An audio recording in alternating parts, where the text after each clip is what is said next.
Baik, Assalamualaikum warahmatullahi wabarakatuh. Waalaikumsalam warahmatullahi wabarakatuh. Terima kasih kehadiran rekan-rekan semua.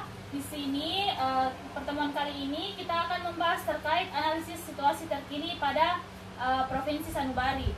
Adapun peta dari Provinsi Sanubari, jumlah titik pengungsian Ambara sebanyak 47, Rawang sebanyak 78, Saliwa sebanyak 19. Adapun anak-anak usia 12 sampai 23 bulan terdampak sebanyak 800 orang, anak 24 sampai 59 bulan terdampak 900 orang, remaja putri 545 orang, penyandang disabilitas 12 orang, penderita penyakit kronis 21 orang. Adapun lansia sebanyak 1.441 orang, ibu hamil 7.684 orang, ibu nifas 33 orang, bayi umur 0, sampai 5 bulan 720 orang, bayi umur 6 bulan sampai 11 bulan 1.100 orang. Selanjutnya ada di Kabupaten Saliwa, di mana anak-anak usia 12 sampai 23 bulan terdampak sebanyak 550 orang, anak 24 sampai 59 bulan terdampak 442 orang, dan remaja putri sebanyak 233 orang, penyandang disabilitas 9 orang, penderita penyakit kronis sebanyak 13 orang.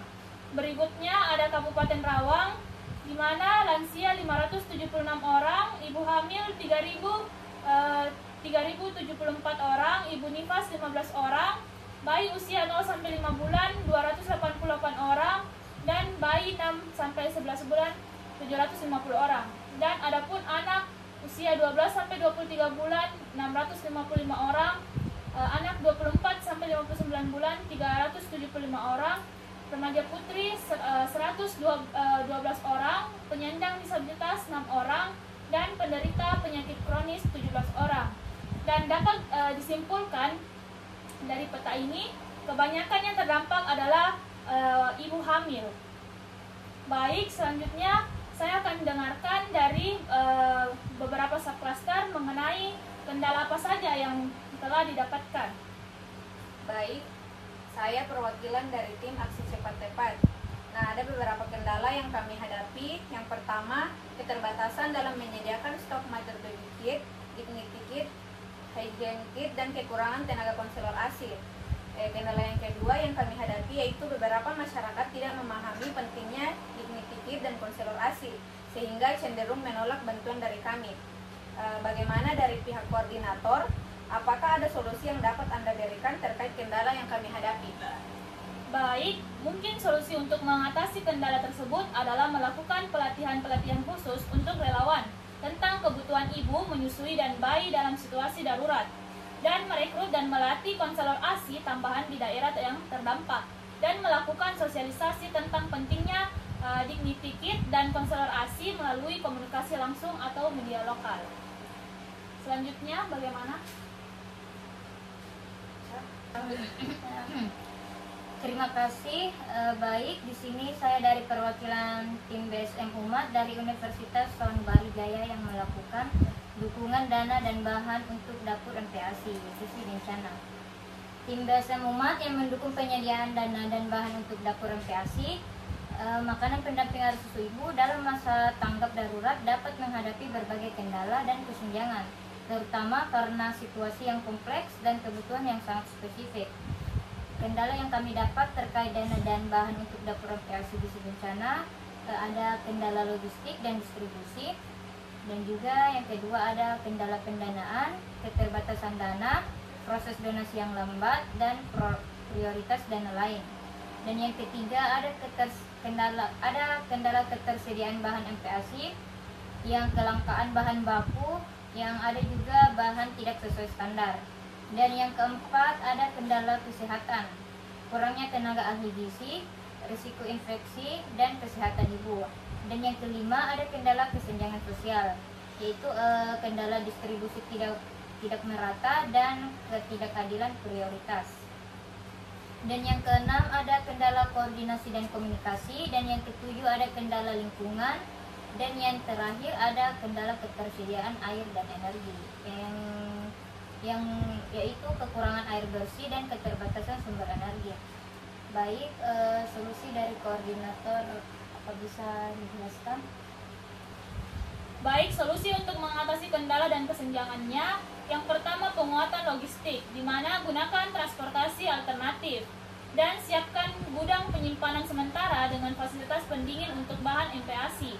Yang kedua, ada penggalangan dana yang efektif. Gunakan platform digital untuk mempercepat penggalangan dana dan transparansi alokasinya.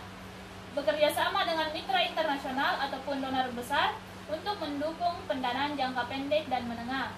Selanjutnya, penyediaan bahan baku. Bekerja sama dengan pemasok lokal untuk memastikan pasokan bahan segar. Dan pelatihan dan koordinasi, latih relawan dan pengolahan MPASI yang higienis dan bergizi. Selanjutnya, kolaborasi dengan multisektoral. Dan terakhir, dukungan dari teknologi. Gunakan aplikasi untuk mendata kebutuhan balita yang terdampak dan memantau distribusi bahan secara real time. Baik, bagaimana dengan yang lainnya? Baik, di sini saya sebagai perwakilan tim dompet bencana, adapun beberapa kendala yang tim kami alami yaitu pertama dalam pendistribusian bantuan kami sulit menjangkau daerah terdampak, terutama jika infrastruktur seperti jalan atau jembatan menjadi rusak. Kemudian pada pendanaan ternyata dana kami tidak mencukupi karena proses donasi kadang tidak sesuai dengan urgensi kebutuhan di lapangan. Kemudian yang terakhir, kami juga terkendala dalam kekurangan relawan terlatih. Baik, bagaimana dari pihak koordinator, apakah ada solusi yang dapat Anda berikan terkait kendala yang tim kami hadapi? Juga, kita lihat tadi yang tanya atas baik sebelum Itu yang dijawab. Baik, sebelumnya terima kasih. Di sini solusi yang dapat kami lakukan yaitu kami akan mencoba bekerja sama dengan militer, polisi atau pihak lain yang memiliki akses transportasi darurat agar dapat membantu dalam pendistribusian. Kemudian untuk pendanaan, kami akan mengoptimalkan kampanye digital untuk meningkatkan transparansi dan kepercayaan publik sehingga donasi atau dana dapat lebih cepat terkumpul. Selanjutnya, kayak Baik, koordinator, di sini saya bidang tim gerak cepat. Di sini kami menghadapi berbagai kendala. Yang pertama itu kendala logistik. Yang pertama, distribusi tidak merata, di mana akses ke daerah terpencil itu sulit, menghambat distribusi bahan pangan. Kedua, keterbatasan stok dan transportasi, yaitu stok makanan bergizi sering tidak mencukupi, di mana Medan sulit menghadapi pengiriman. Kedua, pendataan dan identifikasi, yaitu data tidak akurat, di mana kebutuhan kelompok rentan sering tidak terdata dengan baik, dan juga sulit menjangkau kelompok rentan, di mana bayi, balita, ibu hamil, dan lansia sering terabaikan. Ketiga, kapasitas tim, yaitu kekurangan ahli gizi, di mana tenaga ahli gizi terbatas di lapangan, dan juga kelelahan tim, di mana juga bekerja dalam kondisi darurat tanpa rotasi yang memadai. Keempat, koordinasi antar lembaga, yaitu kurangnya koordinasi, yaitu di mana minimnya komunikasi antar lembaga menyebabkan distribusi tidak efektif, dan juga tumbang tindih peran, yaitu tim sering menangani tugas di luar tanggung jawab mereka. Kelima, edukasi dan kesadaran gizi, yaitu ketidaktahuan masyarakat dan juga kendala budaya. Keenam, fasilitas dan infradanaan, yaitu dana terbatas, di mana fokus dana lebih pada kebutuhan umum seperti tenda atau obat-obatan, dan juga penggalangan dana lambat. Ketujuh, masalah lingkungan, di mana terdapat cuaca ekstrim dan juga sanitasi buruk. Apakah di sini ada solusi untuk menghadapi masalah kendala tersebut, koordinator? baik, solusi untuk mengatasi kendala yang dihadapi dari tim gerak cepat gizi selama masa tanggap darurat yaitu pada logistik, optimalisasi transportasi dengan gunakan kendaraan off-road. Berikutnya, dalam pendataan dan identifikasi, gunakan teknologi digital seperti aplikasi mobile untuk memperbarui data penerima manfaat secara real time ataupun libatkan masyarakat lokal dengan membantu pendataan dan identifikasi kelompok rentan seperti ibu hamil, bayi, dan lansia.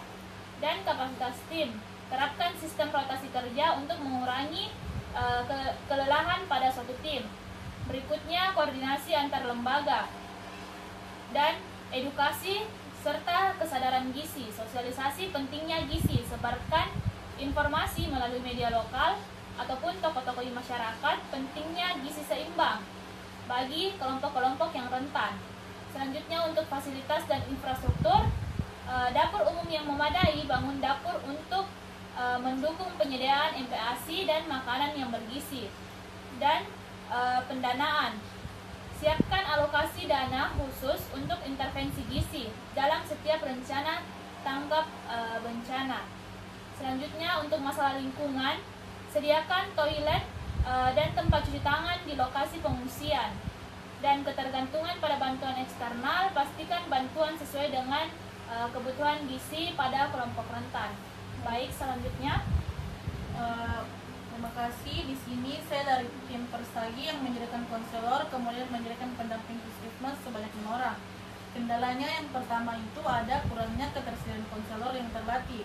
Tidak semua anggota tim Persagi mungkin memiliki pelatihan yang memadai atau berpengalaman dalam memberikan konseling di bidang kesehatan atau terkait dengan masalah yang ada puskesmas. Yang kedua, beban kerja yang terlalu tinggi untuk 5 pendamping. Dengan hanya 5 orang pendamping di puskesmas, mereka mungkin merasa terbebani oleh jumlah pasien atau keluarga yang membutuhkan pendampingan dan dukungan konseling, terutama di daerah yang padat penduduk. Yang ketiga, ada komunikasi yang kurang efektif antara konselor dan puskesmas. Kurangnya komunikasi antara tim konselor dengan tenaga medis di puskesmas dapat menyebabkan ketidaksepahaman atau kurangnya koordinasi dalam memberikan bantuan kepada pasien. Kekurangan yang keempat, ada kekurangan sumber daya atau fasilitas. Puskesmas mungkin kekurangan sumber daya atau fasilitas yang mendukung untuk pelaksanaan konseling atau pendamping, seperti ruangan yang nyaman dan privat untuk pertemuan konseling. Yang kelima, ada respon atau penolakan dari masyarakat. Masyarakat mungkin memiliki stigma atau ketidakpercayaan terhadap konseling dan layanan kesehatan mental, sehingga mereka ragu untuk menerima bantuan. Baik, bagaimana koordinator mungkin bisa memberi arahannya?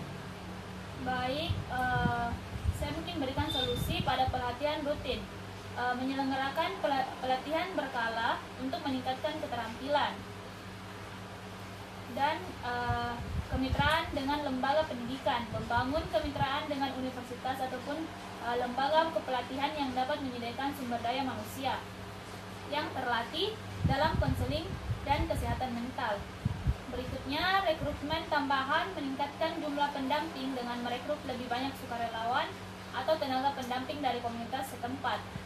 Dan pembagian tugas yang jelas, membagi beban kerja secara lebih efektif seperti memberikan pendampingan kelompok, misalnya untuk keluarga pasien ataupun menggunakan sistem jadwal yang fleksibel. Baik, selanjutnya rencana survei cepat gizi berdasarkan kesenjangan informasi di Provinsi Sanubari, di mana gempa 7,2 skala Richter di Provinsi Sanubari ini menyebabkan dampak yang sangat besar, terutama pada anak-anak dan ibu hamil serta dan menyusui. Masalah gizi buruk dan stunting sudah ada sebelumnya, dan kesenjangan informasi memperburuk respon darurat. Survei cepat gizi akan dilakukan untuk menilai status gizi pada korban dan kebutuhan yang mendesak. Adapun tujuan dilakukannya survei cepat gizi yaitu menilai status gizi anak di bawah 5 tahun, termasuk yang stunting, wasting, dan underweight. Berikutnya, mengidentifikasi kebutuhan gizi ibu hamil, menyusui, dan anak usia 6-5 tahun, dan menilai akses terhadap makanan yang bergizi dan air bersih.